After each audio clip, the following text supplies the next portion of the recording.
Dans le prochain épisode de Plus belle la vie. Alors que Patrick envisage de faire un go fast, l'affrontement entre Malika et la coloc monte d'un coup. De leur côté, les Fedala doivent prendre congé de la charmante Ophélie.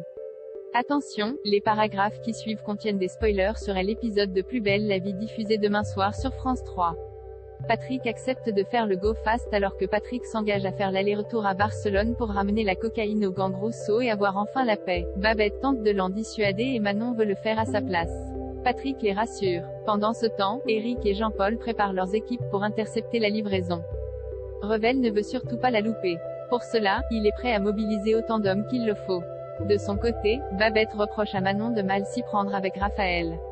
Patrick rappelle à sa femme qu'elle doit apprendre à lui laisser sa place de mère et ne pas oublier Rémi, tandis que Patrick fouine au commissariat pour obtenir des informations sur le go fast et se heurte à Jean-Paul. Babette invite Manon à jouer avec Raphaël, mais elle ne peut s'empêcher de lui faire des reproches. Le soir, Patrick annonce à Ryan et son complice qu'il va faire le go fast à condition de fixer le lieu de rendez-vous lui-même. Il révèle que ses collègues de la police ont déjà trouvé le lieu de livraison, ce qui veut dire que le gang a une taupe parmi eux.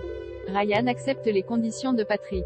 Ils communiqueront via un téléphone qui lui procurera. Quand Patrick tourne les talons, le chef de gang déclare qu'il le tuera, ainsi que Manon, dès le go fast terminé. Les colocs découvrent le passé de Malika. Les colocs se vengent sur Malika et lui rendent la vie dure. Nathan et Mousse font du bruit en jouant à la console pour l'empêcher de travailler sereinement et ils n'hésitent pas à utiliser toute l'eau chaude avant qu'elle aille prendre sa douche. Malika décide donc d'aller chez Rocha. Pendant ce temps, Nathan, Sabrina et Mousse en profitent pour fouiller sa chambre. Ils tombent sur une pile de papier cachée dans un tiroir à sous-vêtements. Dans une enveloppe, ils découvrent le testament de Rocha, rédigé 10 jours après son Pacs avec Malika qu'il désigne comme son unique bénéficiaire. Les colocs sont très étonnés qu'il ne lègue rien à César, son unique descendant. Au lycée, Nathan et Mousse tentent de discuter avec Rocha à ce sujet. Mais le proviseur ne veut rien entendre, les accusant d'avoir violé l'intimité de sa compagne. Il les menace même de les virer de la coloc à la fin du bail. De son côté, Sabrina apprend que Malika a jeté son dossier de demande de subvention pour son association à la poubelle, soi-disant par inadvertance. Les colocs se réunissent autour d'un verre, inquiets de la situation. Ils le sont encore plus quand Sabrina leur fait part de ses recherches sur Malika. Celle-ci a eu 2 ex-maris qui sont morts d'une crise cardiaque. Les Fedala obtiennent leur code. Les Fedala passent leur examen de code.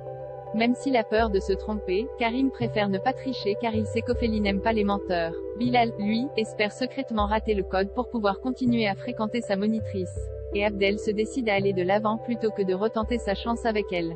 Plus tard, Ophélie se rend chez eux pour leur annoncer successivement une bonne nouvelle. Avec 5 fautes, Bilal obtient son code.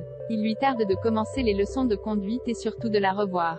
Quant à Karim et Abdel, ils récupèrent enfin leur permis.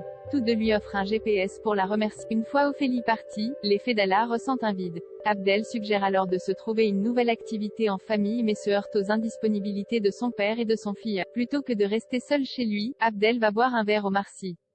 Puisqu'il se sent prêt à aller de l'avant, il propose à Barbara de chercher l'âme sœur ensemble, ce qu'elle accepte avec joie.